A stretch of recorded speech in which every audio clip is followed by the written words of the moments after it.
Welcome back, Bears fans, to another video on the island. Like always, I appreciate you tuning in, just clicking on the video. And today, I'm going to be talking about what I think the Bears should do on day 2 of the NFL draft.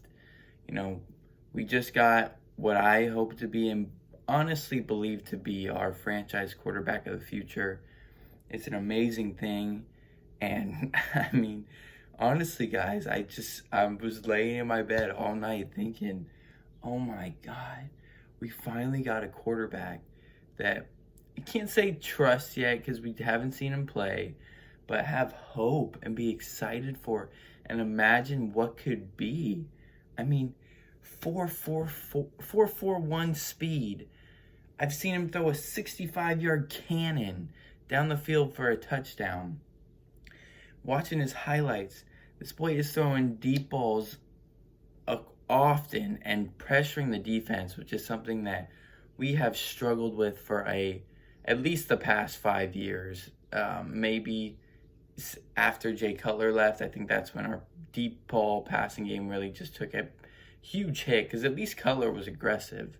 And I'm not saying Justin Fields is Cutler by any stretch, but Justin Fields is aggressive, and I love that.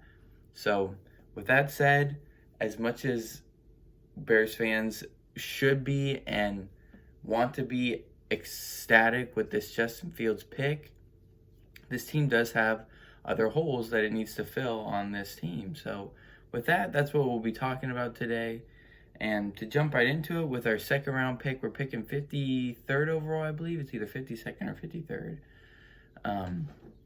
But there's still some really good talent. I've said it in the past, the talent between rounds 2 and 6 is really deep, and especially in the wide receiver group, we could go all the way to round 7 and there's still some good talent, broad talent nonetheless. But with that, I think if you can, you have to address the cornerback position.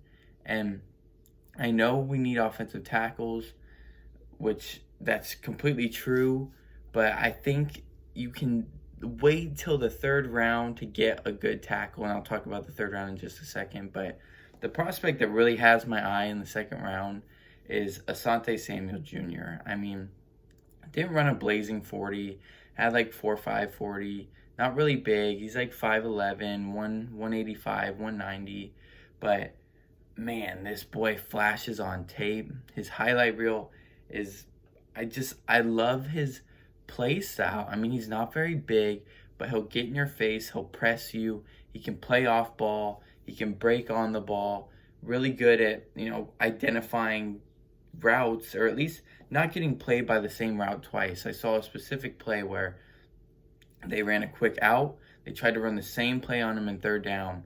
That boy jumped it right away, incomplete pass. I've seen this boy, he almost picked off a bubble screen. He hit it and recognized it so quickly that the wide receiver blocking literally could only chip his thigh because he's diving to make this play.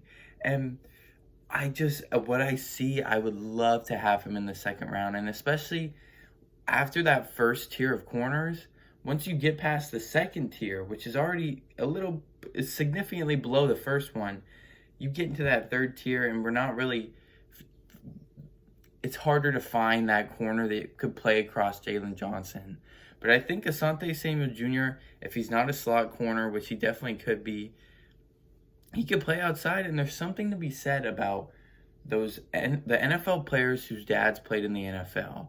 You look at players like DK Metcalf, Jamal Adams, Antoine Winfield, who was just a rookie last year. All these guys are balling out, and they all had parents or dads who played in the NFL. And I think it's just, at this level, everyone's been playing almost their entire life. I mean, not everyone, but most players.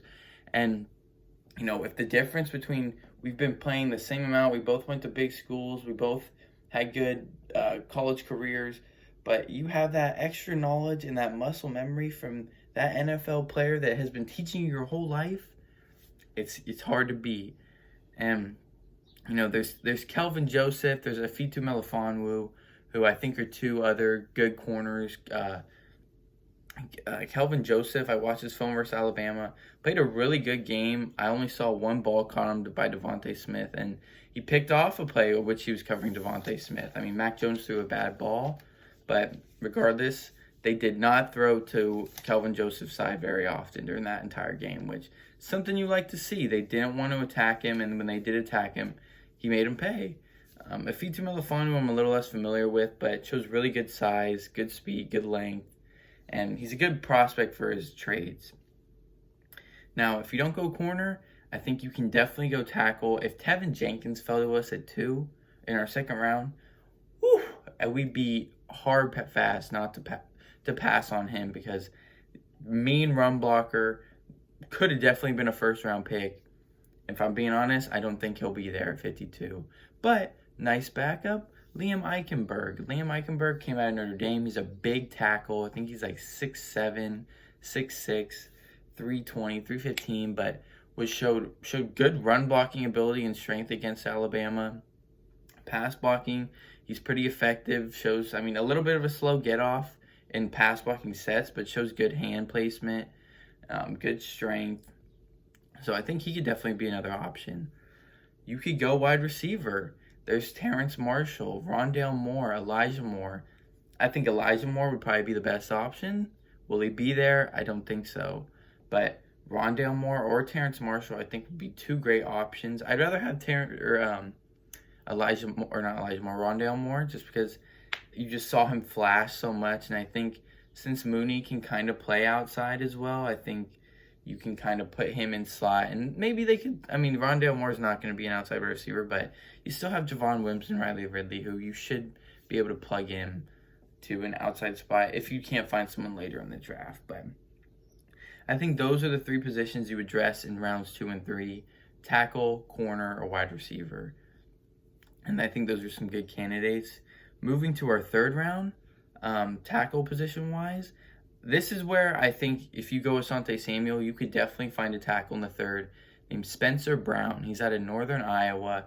This guy is huge. He's 6'8", 330, 320, 400-pound bench press. He is skinny in the legs, which is something you don't really like to see, but he has a good get-off. I mean, he's playing at a lower level, so his pass blocking set get-off may look a little better than it actually is, but you know, he looked really strong. He looked really aggressive, which is something I love in my offensive linemen. Be a dick. Finish him into the ground. Throw him on the ground. Finish the play. I love it. And that's something that he showed consistently. And at least in the run game, like I said, it's lower competition, but he's driving fools back and planting them in the ground, and I love it.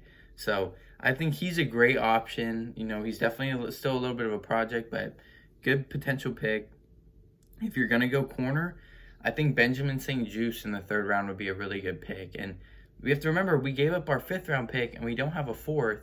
So if you really like a player who could be falling to a 4th or 5th round grade, you may have to take him in the 3rd because you don't have a pick. And if you don't want to trade up and sacrifice more capital, you may just pick him there. So Benjamin St-Juste, really long, lengthy corner. I talked about him before in my mock draft. 6'3", 205, showed out at the Senior Bowl and just has some really good traits. He played really well in man coverage on the one-on-ones, showed good zone coverage awareness. Not on the level of Asante Samuel Jr., but still a good player, and I think he could be a good pick in the 3rd round. If you don't go corner, like you said, if you already addressed that, a tackle or corner in the 3rd round or 2nd round, there's still some really good wide receivers in that 3rd round. You got Tylan Wallace, who just looks like a playmaker. He doesn't have huge catch radius, not the fastest 40. I mean, he still ran a fast 40. I don't know exactly what it was, but I think it was still 4.4. Quick segue. I was actually incorrect. He did not run a 4.4. He ran a 4.39 in his pro day. So definitely know this guy has some game-breaking speed. But just looks like a playmaker, and I really like his route running. He almost reminds me of Keenan Allen when I watch him. Just the way he's kind of smooth, has a little bit of swag to his routes, and I like it. If not him, Amari Rogers, I think, could be a great another pick for that slot route or slot position. Is a really good route runner. Proved that at Clemson. Not a top end burner, but whose dad is a wide receivers coach or coached wide receivers in different multiple college universities, and I think he could be a really good pickup. 2 extra picks that I just want to throw in there. I don't know where they'll be going, but they're potentially, we'll see if they get drafted today. They'll probably be day 3 picks, but Osa Odigizua, D lineman out of UCLA. I think he could fit perfectly in our 3-4 scheme, defensive end, right where Roy Robertson Harris was. He's 6'2", 282, not a super thick, dense guy. He's not like a Bilal Nichols where he's kind of thick. So I don't think he can play D tackle, but his pass rush power and his ability to get off blocks, I think is really good. It'd be perfect for that 3 technique. Like I said, he's not going to be a run stuffer. He's kind of on the lighter side. But if we can figure out a way to use him as that rotational piece to substitute for Roy Robertson Harris, I think he would fit great. Last one, guard David Moore out of Grambling State. He's a really small school guy. I think he's projected like 4th or 5th round, but he's watching him at the Senior Bowl and watching him play, a few games. I watched about 4 or 5 games, and he's not very big. Like I said, 6'2", 330. So he's a stout guy, but in the Senior Bowl, he was just manhandling fools. I mean, Carlos Basham from Wake Forest is a 2nd-round pick. This fool held him and manhandled him the whole time. And he didn't get beat very often. And he showed good strength, showed good awareness in pass blocking. I mean, you have guys coming from complete opposite sides, and you pick them up. And the coach for Grambling State literally said the best player on our offense is David Moore, which as an offensive guard, that's pretty good and could be a great value. But with that, that's who I think and who I think we should take in this day 2 of the NFL draft. A couple different prospects, but I most definitely think we should focus tackle, corner, wide receiver. Those are the biggest needs. You got to help Justin Fields, and you got to get someone to play across from Jalen Johnson.